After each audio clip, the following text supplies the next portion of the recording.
ಇನ್ನು ಮತ್ತೋರ್ವ ಪ್ರಾಧ್ಯಾಪಕರಾದಂತಹ ಪ್ರೊಫೆಸರ್ ಕೃಷ್ಣೇಗೌಡರು ನಮ್ಮ ಜೊತೆ ಸಂಪರ್ಕದಲ್ಲಿದ್ದಾರೆ. ಸರ್ ನಮಸ್ತೆ.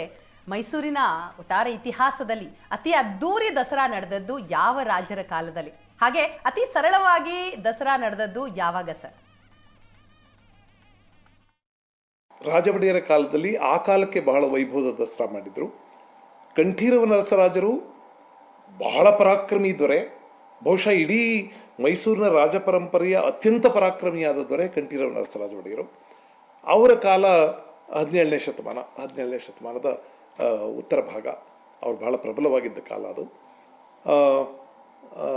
ಅವರು ಬಹಳ ಅದ್ಭುತವಾಗಿ ದಸರಾವನ್ನು ಆಚರಿಸಿರ್ಲಿಕ್ಕೂ ಸಾಕು. ಬಹುಶಃ ಆಮೇಲೆ ಮೈಸೂರಿನಲ್ಲಿ ಬಹಳ ದೊಡ್ಡ ಕ್ರಾಂತಿಕಾರಿ ಕೆಲಸಗಳನ್ನ ಮಾಡಿದಂಥ ಮುಮ್ಮಡಿ ಕೃಷ್ಣರಾಜ ಒಡೆಯರ್, 10ನೇ ಚಾಮರಾಜ ಒಡೆಯರ್, ಇವರು ದಸರಾವನ್ನು ವೈಭವದಿಂದ ನಡೆಸಿರೋದಕ್ಕೆ ಸಾಧ್ಯ ಇದೆ. ನಾವೆಲ್ಲರೂ ಊಹೆ ಮಾಡೋ ಹಾಗೆ ನಾಲ್ವಡಿ ಕೃಷ್ಣರಾಜ ಒಡೆಯರು ಏನು ಮಾಡಿದ್ರು ಅದ್ಭುತವಾಗಿ ಮಾಡ್ತಾ ಇದ್ರು. ಇವತ್ತು ನಾವು ಯಾವುದನ್ನು ಆಧುನಿಕ ಮೈಸೂರು ಅಂತ ನೋಡ್ತಿದ್ದೇವೆ, ಮೈಸೂರು ನಗರ ಮಾತ್ರ ಅಲ್ಲ, ಮೈಸೂರು ಪ್ರಾಂತ ಅಂತ ನೋಡ್ತಿದ್ದೇವೆ. ಇದೆಲ್ಲದರ ಯಶಸ್ಸು, ಶ್ರೇಯಸ್ಸು ಆ ಮಹಾಮಹಿಮ ದೊರೆ ನಾಲ್ವಡಿ ಕೃಷ್ಣರಾಜ ಒಡೆಯರಿಗೆ ಸಲ್ಲಬೇಕು. ಅವರು ದಸರೆಯನ್ನು ಭಾಳ ಅದ್ದೂರಿಯಾಗಿ ಮಾಡ್ತಾಯಿದ್ರು.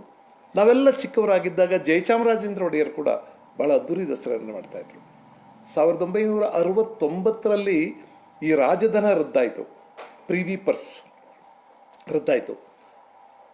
70ನೇ ಇಸ್ವಿಯಲ್ಲಿ ರಾಜಧನ ರದ್ದಾಗಿದ್ದು. 69ನೇ ಇಸ್ವಿಯಲ್ಲಿ ಕೊನೆಯ ಮಹಾರಾಜರ ಮೆರವಣಿಗೆ, ಜಯಚಾಮರಾಜೇಂದ್ರ ಒಡೆಯರ್ ಆನೆಯ ಮೇಲೆ ಬಂದದ್ದು, ಜಂಬೂ ಸವಾರಿಯಲ್ಲಿ ಬಂದದ್ದು 1969 ಕೊನೆಯ ಮೆರವಣಿಗೆ.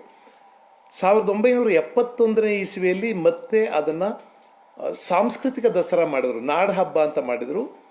ನಾನು ಆವಾಗ ಈ ಭಾರತ ಸೇವಾ ದಳದ ಬ್ಯಾಂಡಲ್ಲಿ, ನಾನು ಹೈಸ್ಕೂಲ್ ವಿದ್ಯಾರ್ಥಿ, ಬ್ಯಾಂಡಲ್ಲಿ ಬಂದಿದ್ದೆ. ನನಗೆ ನೆನಪಿರೋ ಹಾಗೆ ಆವಾಗ ದಸರಾ ಕ್ರಾಫರ್ಡ್ ಹಾಲಿಂದ ಶುರು ಆಯಿತು.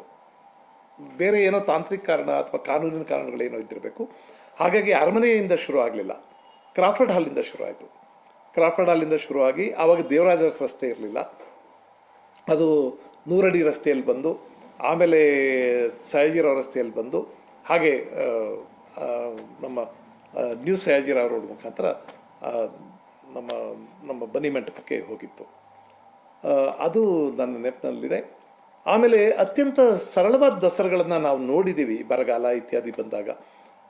ಸರ್ಕಾರ ಕೂಡ ದೊಡ್ಡ ದಸರಾ ಮಾಡಬಾರ್ದು, ಏನೋ ಪರಂಪರೆ ಉಳಿಯಲಿ ಅನ್ನೋ ಕಾರಣಕ್ಕೆ ಅರಮನೆ ಒಳಗೆ ಸುತ್ತ ಹಾಕ್ಸೋದು, ಅರಮನೆ ಒಳಗೆ ಉತ್ಸವ ಮಾಡೋದು, ಈ ಥರ ಮಾಡಿದಂಥ ದಸರಾಗಳು ನೋಡಿದ್ದೇವೆ ನಾವು. ಎಸ್, ಬರ್ತೀನಿ ಕೃಷ್ಣೇಗೌಡ್ರೆ, ಮತ್ತಷ್ಟು ಮಾಹಿತಿಯನ್ನು ಪಡಿತೀನಿ ತಮ್ಮಿಂದ.